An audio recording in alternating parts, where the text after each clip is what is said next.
Doug Ford, and the only question is, how do we go about it?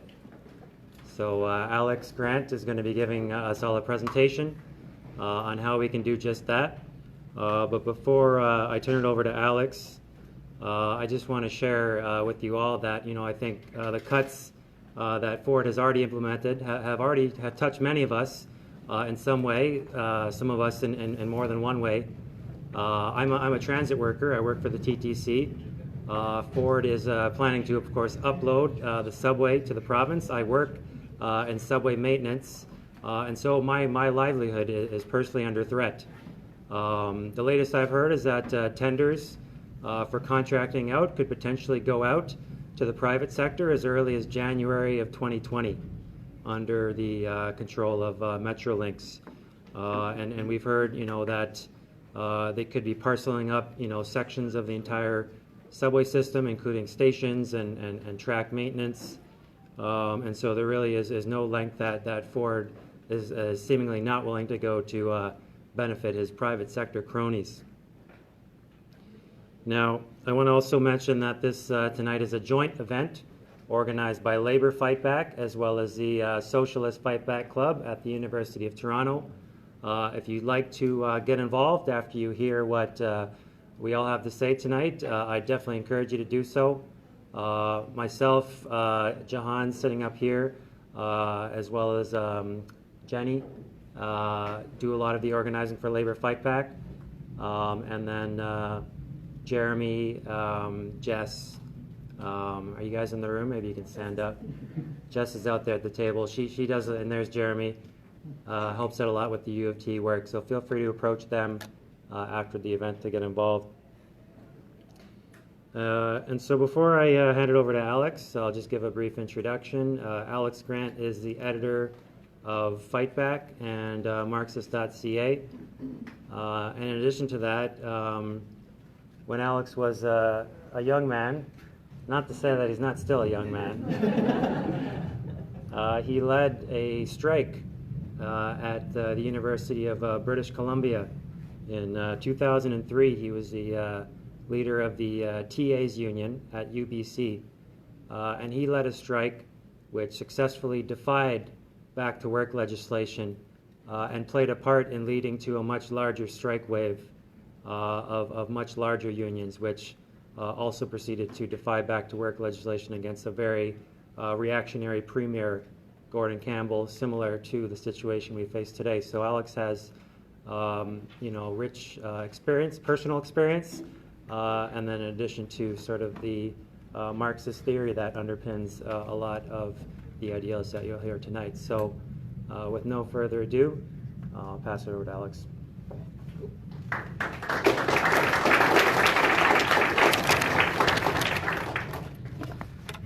Thank you, Donovan. And so fantastic to see so many people here today to call for a general strike to bring down Doug Ford. That's what so many people are calling for. And it's difficult to remember that it's been just slightly over a year since Ford won the election. That there's so many attacks, so many events just packed into about 15 months. That it's very easy to forget them all. And forgive me for paraphrasing Monty Python, but what has Doug Ford ever done to us? Right? And it's so many things. Like he slashed flood management funds in the middle of massive floods in the province. Well done. He's cut more than 700 green energy projects. He's cancelled overdose prevention sites in the middle of an opioid epidemic, which is actually causing the life expectancy in North America to go down. He's cut $200 million from public health, and that was money that was implemented after the LGBTQ youth, endangering their lives. He cut services and education to Franco-Ontarians. He protected racists and homophobes on campus with his so-called sort of free speech directives. What else has he done? Cut OSAP for low-income students. There's a fantastic movement of students against that. I'm sure we'll talk about that today. He's attacked the funding of student unions. He's cut university budgets. He's increased, one of the most important issues that's going to be a flashpoint, he's increased average class sizes by 6 students per class. And you're seeing students facing sort of like 30, 35, over 40 students per class, just packing them in, lowering the quality of education. He's even cut education programs on Indigenous history that were mandated by the Truth and Reconciliation Commission. Cut legal aid by 30%, preventing poor people to get access to legal rights. Cut Toronto City Council in half. That was one of the first things he did. I'd almost forgotten about that one. Imposed a 4% budget cut on school boards and cancelled $100 million of repairs, school repairs. Cut $1 billion from social services. Cancelled the $15 minimum wage. Killed the bill to guarantee pay equity to part-time employees. Removed rent control and cut payments to injured workers by 30%. And you could go on and on and on and on and on. And that's just in, last 15 months. And it's still another 3 years until the next election. Another 3 years. And if you hear some in the Labour movement, we're supposed to wait for that 3 years. After he's done all of this, we're going to get 3 times more. And so there's a growing wave of people who are saying, hell no, we won't stand by it. And what is the amazing thing about Doug Ford is that he has united people. He's incredibly united people. I cannot think of any situation when you've got a government that won power with a healthy majority, 41% of the vote, and within a year, the approval ratings of Doug Ford went down to 20%. He's less popular than Kathleen Wynne. He's less popular than Bob Rae, at the most unpopular. All of this in just a year, just a single year. And so there's incredible anger out there. Actually, there's so much anger out there that Doug Ford's getting booed by 1 million people at the Raptors victory party. Right? If you want, for the people, well, there's the people.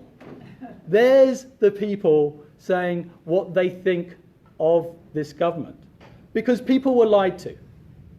They were lied to. They were told there would be $6 billion of efficiencies, no cuts, just efficiencies. It's paper clips and backroom bureaucracy. It won't affect any frontline worker, won't change anything that, and nobody will lose their job. Oh no, there'll be no layoffs, nobody will lose their job. Well, we're looking at over 3,000 teachers losing their jobs, again and again, and again and again. And you're seeing these stories from teachers distraught. They're not getting the work, right? They're losing the job that they relied upon, that they're paying mortgages on, that they're putting their kids through college on, all the rest of it. So people are seeing the lies. They're seeing through the lies, and they've seen through it so very, very quickly. So there is this growing movement. There's this fantastic growing movement. Let's get my bottle of water. So what are we to do about it? What are we to do about it? Well, if you look at the reaction from sort of some parts of the Labour movement, well, what we're supposed to do about it is do some leafleting. Do some leafleting in Tory-held ridings. Even some people was talking about letter-writing campaigns and phone calls to Tory MPPs to make them ditch Doug Ford and not vote for the reactionary legislation he's going to put through. Well, I've been called a utopian in the past, but trying to convince Tory MPs to not support the Tory party, well, that seems the height of utopianism to me. right? Oh, can you please be nice people? I'm sorry. No, that's not going to happen. That's never going to happen. Definitely not by a few leaflets and phone calls. Now, I'm not opposed to petitions, leaflets, phone calls, and stuff like that as a mobilizing tool in the first stages of a broader campaign. You've got to get somewhere, fine, but you've got to be going somewhere. You've absolutely got to be going somewhere. And you saw these fantastic demonstrations actually in the last year. So what is it? It was, I forget, it was 2 fantastic demonstrations, one for education, one for healthcare. One of them had 10,000 out, the other had 50,000 out. Anyone remember which one was which? Education was 50,000. Yeah, education, 50,000. And it utterly, and it totally covered the lawn of Queen's Park. It was on the surrounding streets. So fantastic. Actually, we were set up there, and we had a tent on the edge of Queen's Park and the tent in the middle of Queen's Park, and you literally could not walk from one to the other, even though they were about 50 meters apart, just because of this amazing crush of people. Those of us in the middle of the park were just kind of hemmed in like this. And that is the power, that is the potential power of the working class. There's incredible power out there that is not willing to wait another 3 years. But people want to fight. People want an avenue. But you saw that anger. But on Labour Day, actually, I'd have to say that the mood was a little bit subdued. Why was that? Well, because people were getting ready for a fight. And then what did they see from the organisations of the Labour movement? Well, the Ontario Federation of Labour, I think it was in March or April, had a conference on how to fight Doug Ford. Good title in the conference. But I think it was Jahan got up and spoke and said, look, is there going to be any kind of strike action or general strike action? And it was like, no way. It was just ridiculed, utterly ridiculed. QP convention. QP's got a bit more of a left tradition than some parts of the Labour movement. And our comrades in Labour Fightback promoted a resolution calling for the defiance of back-to-work legislation. And fantastically, this resolution was passed unanimously passed. And so that's great. That's a step forward. But then the next day, there was 2 steps back. We tried to speak to the action plan. So discuss principle. In principle, the union's in favour of defiance of back-to-work legislation. But then putting that into practice in the action plan, what the union's actually going to do, we said, look, we should start a plan of discussions and solidarity votes within every local of QP in order to say that if any union local has its rights violated, if it has the democratic right to strike taken away through back-to-work legislation, then there will be solidarity strike action. And then there was this solid block, this solid wall from the Labour leadership, from the QP leadership, saying, no, we can't do that. We're not going to do that. Some of them got up and said, we can't break the law. Well, what do they think they were voting for the previous day when they said they were going to defy back-to-work legislation? That's a law. If you're going to defy it, it's like, did they expect a law that will be passed that said that it's okay to break it? It doesn't add up. It just doesn't add up. So of course they've got to defy the law. And there's a huge difference between breaking the law and defying a law that is meant to break you, right? And actually these laws, these anti-democratic back-to-work legislation have repeatedly been shown to violate the Canadian Charter of Rights and Freedoms. Repeatedly. These laws are technically illegal, right? But the problem is, this ends up being an excuse to not fight.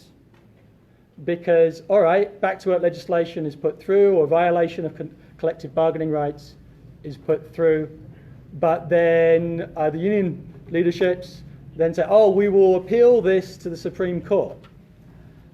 It takes 2 years, 3 years, 4 years, 5 years, 10 years sometimes before it ever gets to the Supreme Court. Sometimes you win, sometimes you lose. But it's done. It's gone. It's years ago, and you've already lost. You have to fight there and then. You absolutely have to fight there and then. Otherwise, you've demobilized and you've lost. Because the only power that working class people have is the power to unite, the power to go on strike, to demonstrate, to move as a mass. As individuals, we are merely raw material for exploitation. But as a union, as a collective, as a mass, that's when we can achieve things. So that's why they try and do everything in their power to stop us from uniting, stop us from coming out in the street, and definitely stop us from striking. Because that's where our power lies. So, and the reality is that the labour movement would not exist today if people were not willing to break the law. In fact, in the 19th century in Canada, if you joined a union, you were locked up for joining a conspiracy to raise wages. That's what it was called. In fact, I just discovered the other day the Tolpuddle martyrs who were sent to Van Diemen's Land, Australia, for organising a union in Britain in the 1830s, and that was right at the birth of the British labour movement, and caused a mass movement in Britain for the right to form a union. I actually just found out the other day that after they were released from prison in Australia, they ended up emigrating to London, Ontario. And they're actually buried there to this day. So I was thinking of doing a trip down there one of these days, have a pilgrimage. But I know some in the crowd would appreciate the concept of pilgrimages. But the organisations that built the working class, the organisations that fought and gained benefits that people take for granted, like minimum wages, pensions, unemployment insurance, Medicare, health and safety legislation, trade unions, without them, without breaking the law, they would not exist. And without all these things that make life half livable under capitalism, without breaking the law, these things would not exist. In fact, actually, without breaking the law, even the basic democratic rights, the right to vote, would not exist. And so our movement needs to be prepared, the workers' movement needs to be prepared to break the law unless all of these rights that we won in the previous period will be taken away. And that's a global situation that we're finding ourselves in. This is not just an Ontario thing. Doug Ford is not just a very, very bad man. He is also part of a global phenomenon. You've got Doug Ford, you've got Donald Trump, you've got Farage in Britain, you've got these right-wing demagogues who are coming forward and for a period are actually being popular. They're winning elections. How on earth is that? And it's possible to get pessimistic and think, oh no, this is terrible, it's just because people are right-wing and people are stupid, and that's not the case. What it is, that is and there isn't a move to the right in society. What there is a collapse of the middle. There's a collapse of reformism, there's a collapse of liberalism, there's a collapse of the status quo, because the status quo cannot provide for people anymore. People, there was recently a poll that said that 67% said that society, the economy, is rigged in favour of the rich and powerful. And there are two explanations of why that is, why it's rigged. Now, there's the socialist explanation that it's the rich and powerful's fault. They're the ones who actually run the economy, run politics, run society. But there is also the right populist explanation of that, that blames immigrants, blames poor people, blames any scapegoat that they can pick on. And sadly, what's happened is that the leadership of the mass organisations of the working class, the trade unions, the social democratic labour parties, have become indistinguishable from the liberals. They've moderated and moderated and moderated and moderated, so they are not seen as an alternative to this collapse of the status quo. Right? Hillary Clinton could never beat Donald Trump. Right? Kathleen Wynne could never defeat Doug Ford. That moderation can never defeat right populism, because the right populists are giving an answer to the crisis in society. It is a false answer, a wrong answer that is full of lies from start to finish, but hey, it's at least an answer. It doesn't deny that there is a crisis in society. And so the only way to defeat populism of the right is an anti-establishment, revolutionary argument from the left, a socialist argument that puts the blame with the rich and the powerful, the capitalists, the 1%, the bourgeois, ruling class, whichever terminology that you wish to use. And that can cut through all of that. That can absolutely cut through all of that. And that is a global phenomenon. So bringing us back to Ontario. Yeah, what do we do? So we got this problem that the union leaderships aren't leading. The student union leaderships aren't leading. The NDP is, increasingly, nobody really looks to them in the same way anymore. So what are we to do? What is to be done? Well, there are numerous avenues that an explosion could sort of start up. I listed sort of 20 areas of attacks. There's 20 more, and there will be 20, 30, 40 more in the years that come. But there are two sort of significant movements that are coming up right now that it's important for us to sort of have on the radar. On the one side is the university students and the OSAP cuts and the attacks on student unions and on campus media, campus radio, campus newspapers, and other campus services like sexual assault services and safety services and stuff like that. Things that students rely upon, things that make going to university worthwhile and not just a economic transaction, an employment transaction, but actually makes our higher education more fulfilling. But Ford is attacking all of those things. But the students are incredibly angry about this.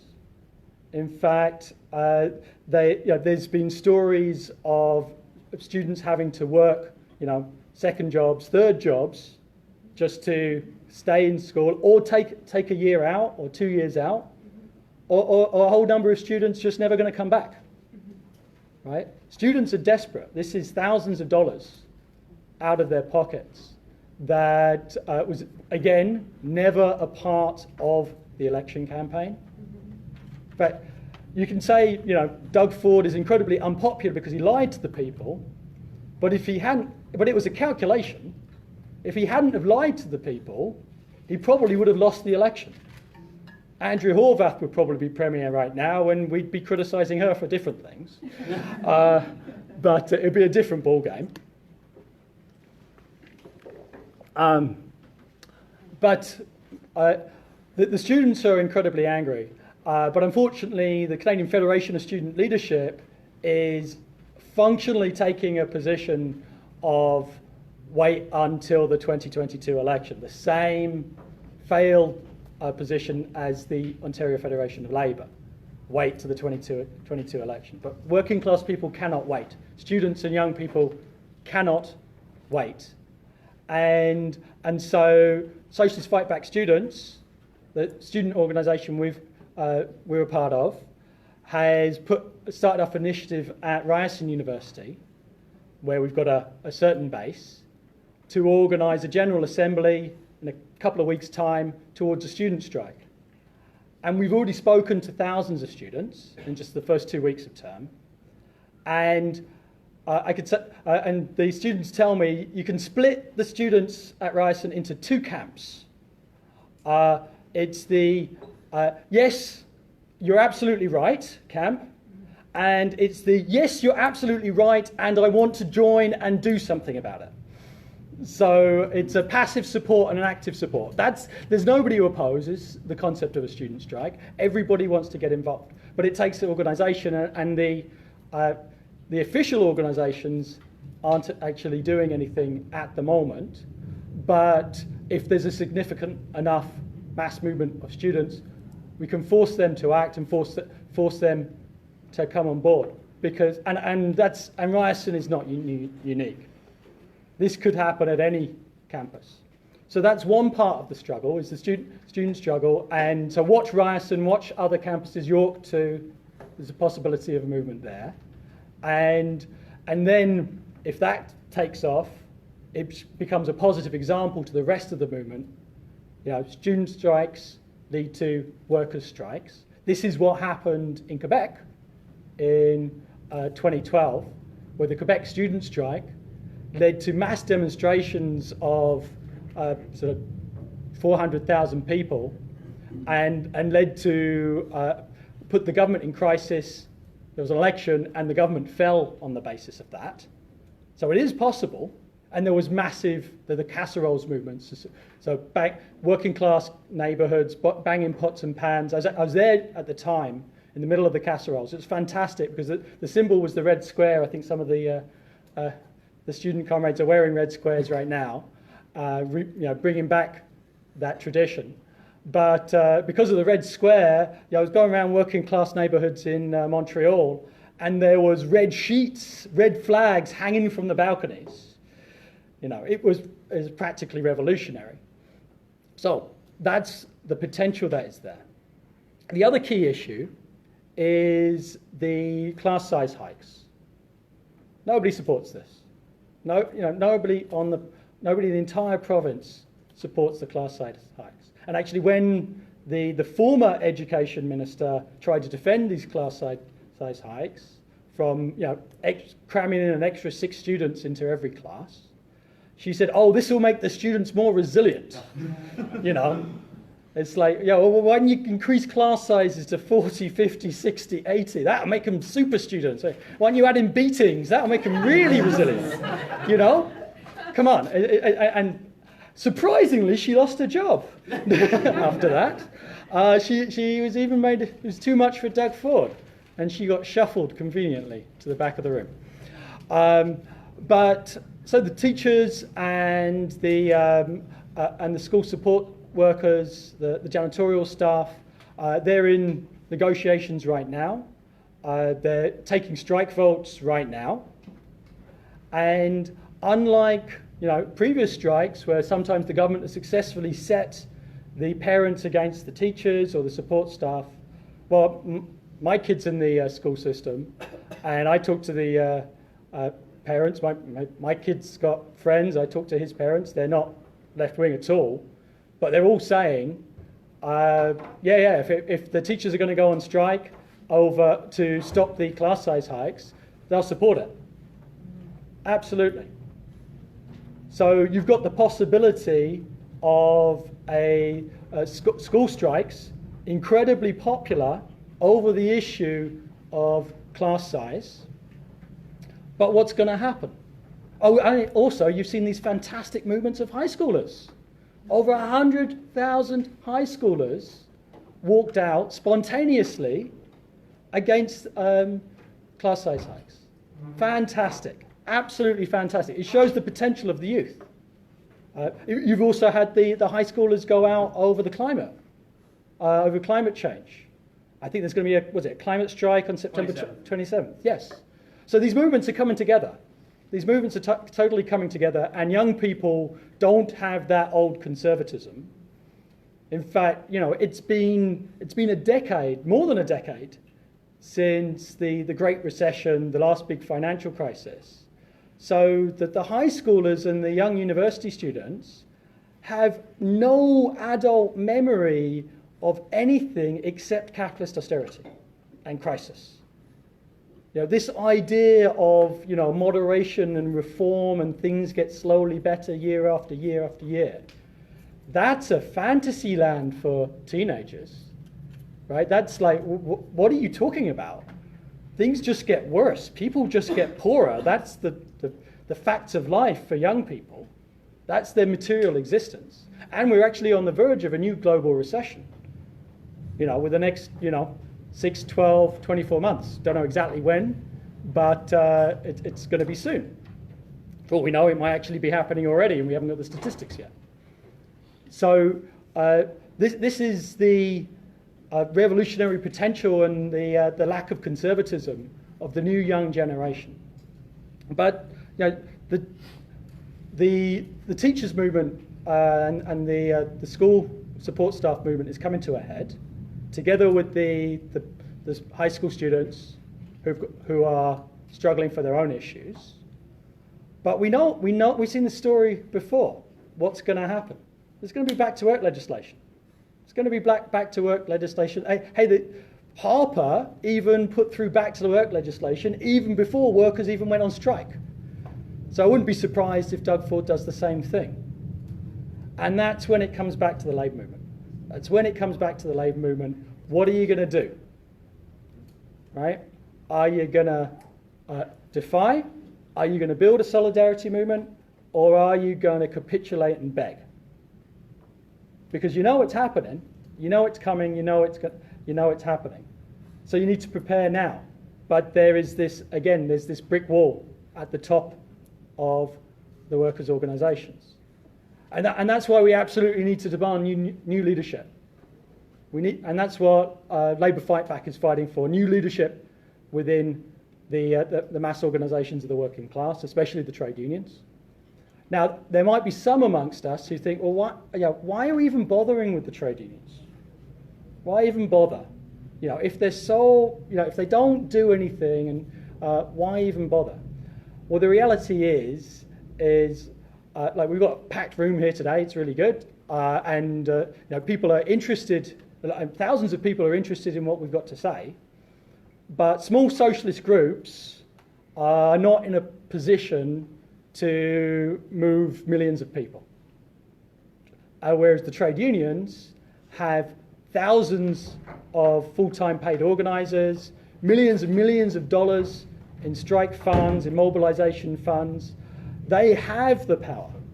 They really do have the power to move society. Organised labour does have the power to move society. And I wish us as a small or medium-sized socialist group could move millions of people, but we can't. We have to recognise those organisations that actually have that power in potential. And so, and there was a great movement on May Day, and maybe some of the people who were involved in that are in the room today, calling for a general strike on May Day. And I think that was set up by a number of people who had never done any real political activity in their life and just set up a Facebook page and said, let's have a general strike. And they'd never really been active in the socialist movement or the labour movement or anything like that. And they said, let's have a general strike. And to be kind, incredibly well-meaning people who didn't have much experience to know what they were getting themselves in for. But they caught a nerve, and 2,000 people came out to Queen's Park on that day, showing that just putting up a Facebook page, it can provide that outlet. But it wasn't a general strike. It was just a good demo. It was a good demo for a general strike. But the danger is that those 2,000 people just dissipate and melt away. So what you need is organisation, and that's what us in Fightback are actually providing. Socialist Fightback students in the student field, Labour Fightback in the trade union field. We provide that organisation to demand that the labour leaders do their duty, do their job, and actually fight, not just wait for an election and wait for all our rights and everything that we've won in a previous period to be taken away, but not just passively demanding that the leadership lead, organising wherever possible from a rank and file level and to actually show what can be done. And that's what we're doing in the student field at Ryerson. See if we can spark something off, see if we can provide enough organisation to give an outlet for that anger. But there's been another fantastic initiative, QP Local 2, which is the electricians? Electrical workers for the TTC.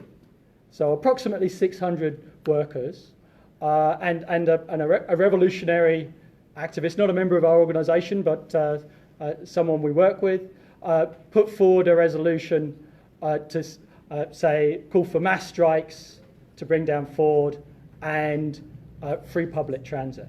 And it's a fantastic initiative.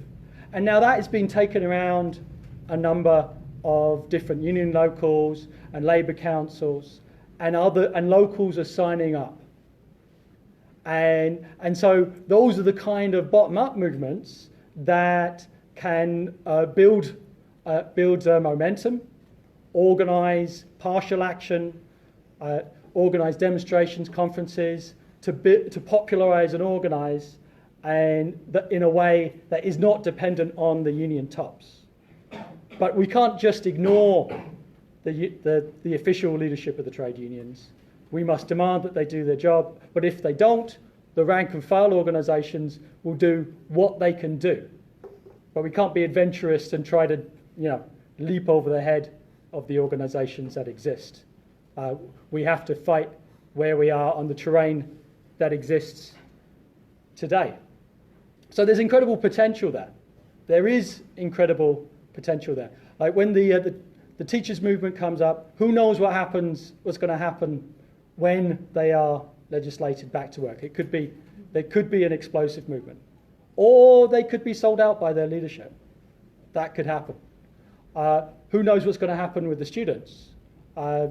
Whether the Ryerson movement will take off, go to other campuses, or maybe things aren't organised enough yet. These things aren't easy to get started. But there is the real potential. There is the real potential to make this happen. Many of the those of us in the crowd with accumulated youth will remember the Metro Days of Action against Mike Harris in the 1990s. And there's both a positive lesson and a negative lesson from that movement. We shouldn't forget the positive lesson. The positive lesson is that it could be done. The positive lesson is actually that there was, as far as I know, the largest strike in Canadian history was the Toronto General Strike. 1 million workers on strike for one day, and 250,000 part of a demonstration that filled up the whole of University Avenue all the way up from King all the way up to Queen's Park, right? That's a forgotten history, but that's our history. And we shouldn't, and that could have led to a general strike that could have brought down Mike Harris. But it was, the negative lesson is, yes, it was sold out and called off by the leadership without a vote, without anything. So that's why we must insist in bottom-up democratic control and rank-and-file involvement. The involvement of every sector of the movement, not just the tops of the unions, but the bottoms of the unions and the non-unionized workers, and the students, and immigrants groups, and other, all other groups representing all elements of the oppressed. So a mass movement cannot be called off without everybody being involved, and everybody have that control to really create that mass movement of the working class. Now, when we brought forward these ideas in union meetings, we were told, oh, you can't just call a general strike like that, like we were, like we're utopians. No, of course you can't. Of course you can't just say general strike, everybody goes out. That's not the way things work. But you've got to know where you're heading for, right? So yes, you do partial actions. You do a big demonstration. So there's been some fantastic demonstrations. And at that demonstration, you say, and we're heading towards a general strike to bring down Ford. You do partial strikes. You do sectoral strikes, regional strikes, etc. You build the workers' confidence in themselves. Working class people, propaganda of the capitalists, they spend billions of dollars on it. Why do they spend all that money on it? Because it works. They spend their entire time telling working class people that they are powerless and ignorant and cannot do anything. So, and our job is to help working class people realize that not a light shines, not a wheel turns without the kind permission of the working class. That there is no power on earth more powerful than the working class. And the student youth can play an absolutely vital auxiliary role sparking off the movement of the working class. So yeah, that's our job, but you need to show the workers and teach the workers to give them confidence in their own ability, and that's why partial escalating actions are absolutely necessary. But you need to tell people where we're going. And we need to, and how do we know whether we've won or lost? And so a one-day general strike to bring down Doug Ford with a leadership that is prepared to organise it is entirely possible. Entirely possible in the Metro Days of Action. How long did it take from the conference that made the decision to the Toronto general strike? I think it was 1 year, wasn't it? Something like that. There is the same anger exists. Actually, the anger is even higher now. The 1990s were a relative period of reaction internationally. You had the fall of the Berlin Wall, you had the rise of Blairism, and the general swing of the pendulum of the class struggles towards the right in the 1990s. But now you've actually got an incredible shift to the left internationally. You've got, in Canada, there was recently a poll, 58% said they support socialism, right? And people are sick of the status quo. People are sick of capitalism. They're looking for alternatives. And so we can play our vital role in building a movement that brings down Doug Ford. And of course, we shouldn't stop there. We shouldn't stop there. Our aim is not to bring down Doug Ford. Our aim is to overthrow capitalism, right? Bringing down Doug Ford is a useful, important step along that road, right? And that's what Fightback exists for. That's what the International Marxist Tendency exists for. It's to build a mass movement that can bring down capitalism and build a mass workers' movement and be the most committed, advanced, class-conscious elements within that movement, remembering the past victories, remembering the past failures, helping people to win. Because working class people are capable of winning. They have the power. We just have to give them the confidence. And so I'd appeal to everybody, if you enjoy this discussion, I'm sure we're going to the pub afterwards, a good tradition, and join the movement. Join the movement, because isolated we will lose, united and building a revolutionary organisation, a socialist organisation, an organisation committed to a general strike to bring down Doug Ford, to purge the compromised leadership of the workers' organisations. We can change the world. So, thank you.